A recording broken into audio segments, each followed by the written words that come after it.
Hello, this is Cityscape, a regular vodcast featuring people, places, and ideas that impact Livonia. I'm Dan West with the Livonia Chamber of Commerce. Today we visit a team of local caregivers who are instrumental in supporting families enduring the death of a loved one, and they remain available for these families long after the funeral.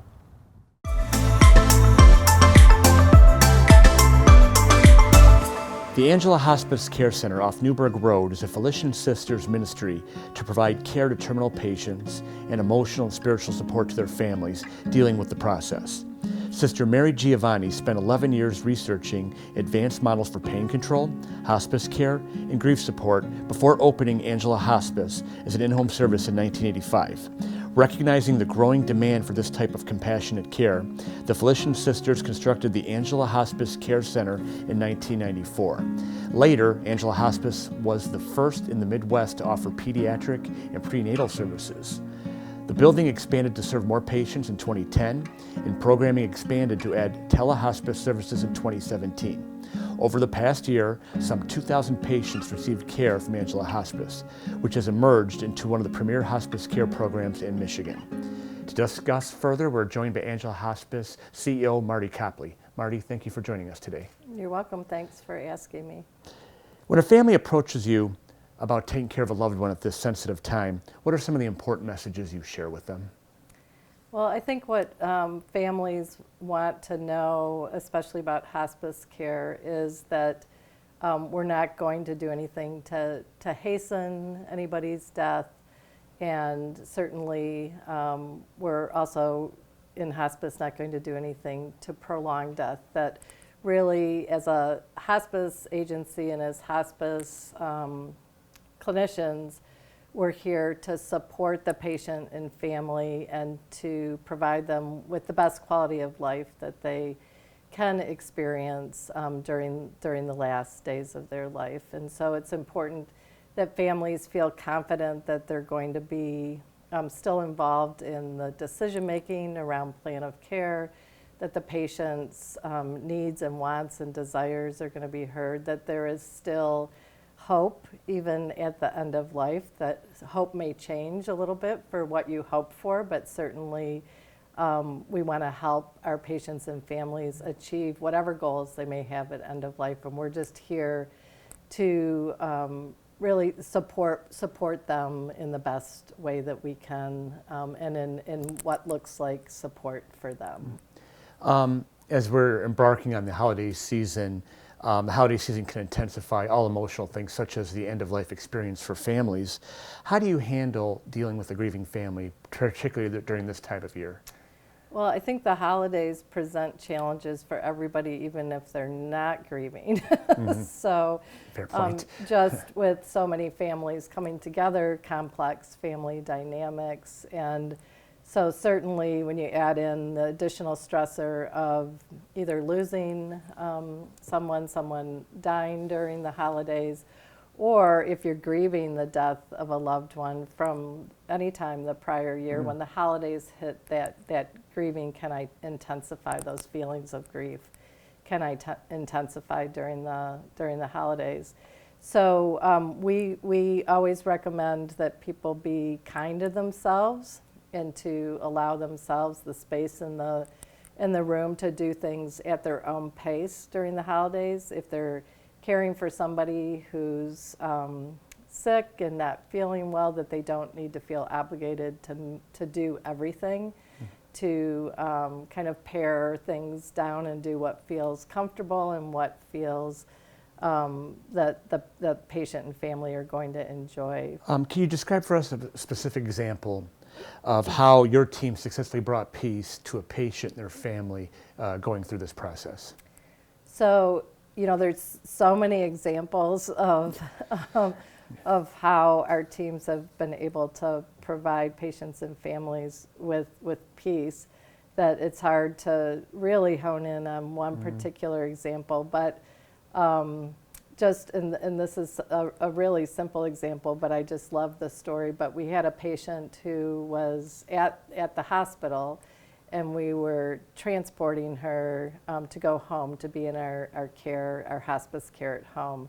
And her favorite thing to do in the fall was to go to the cider mill, to the apple orchard and the cider mill.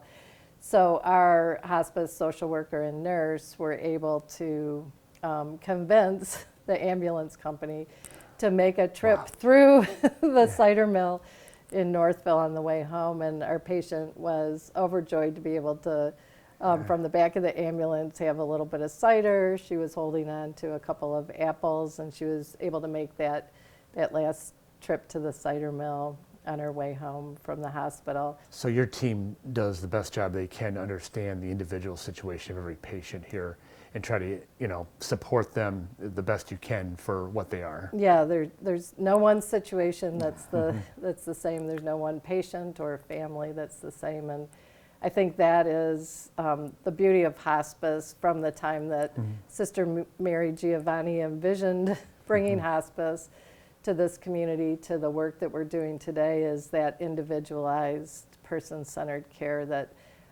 hospice is really all about. How do you remain available to families after the funeral? You talked earlier about what you provide at holiday time, but I imagine you make those programs available to families throughout the year. Yeah, we have a really extensive grief support program. So from the time of death, our grief support counselors reach out, talk to family members, see what other additional support is needed. We provide one-on-one counseling in person and virtually. We have group counseling, and we're really here for individuals in whatever way they need us during the full year after the death of a loved one. We also provide free grief support services to the community, even to those individuals that were not in our hospice care. So if anyone in the community is grieving a loss, they can reach out to us for one-on-one counseling or to join one of our grief support groups. We have added additional groups over the last few years based on community need. We have suicide loss support groups, as well as those that have lost a loved one to opioids. So we're really focused that grief support on what the needs are in the community. And those programs are so vital because it tells these people they're not alone in dealing with such trauma. Exactly, exactly. It's my understanding you have over 200 employees. What type of people and skill are needed to work in such a vocation such as hospice care? Well, I always say that if a person has a hospice heart, we can teach them anything else. Okay. So we really look for those individuals that have it in their heart to be there for people at end of life and really possess that deep compassion for individuals that are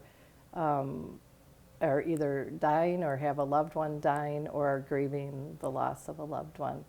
And I have found in my years working in hospice that there are just certain individuals that are just cut out to do this type of work. And I think when we have people apply for positions here and they just really passionately want to work in hospice care, and also if they really know about Angela Hospice and understand our culture here and our mission and our core values, which we gleaned from the Felician sisters, then I know it's a great fit if they want to work in hospice and they want to work for Angela Hospice because of our mission and core values. Well, Marty, on behalf of the community and actually the family also benefited from Angela Hospice service, many families, we thank you and the team at Angela Hospice for all the incredible work you guys do at a very, very difficult time, and it truly is a work of the heart. So we thank you for what your organization does. We thank you for spending some time with us today. Thank you, and it's always our privilege to be able to care for those in the community that need us, so thank you. That's all the time we have for this edition of Cityscape. We thank you for your time, and we hope to see you again soon.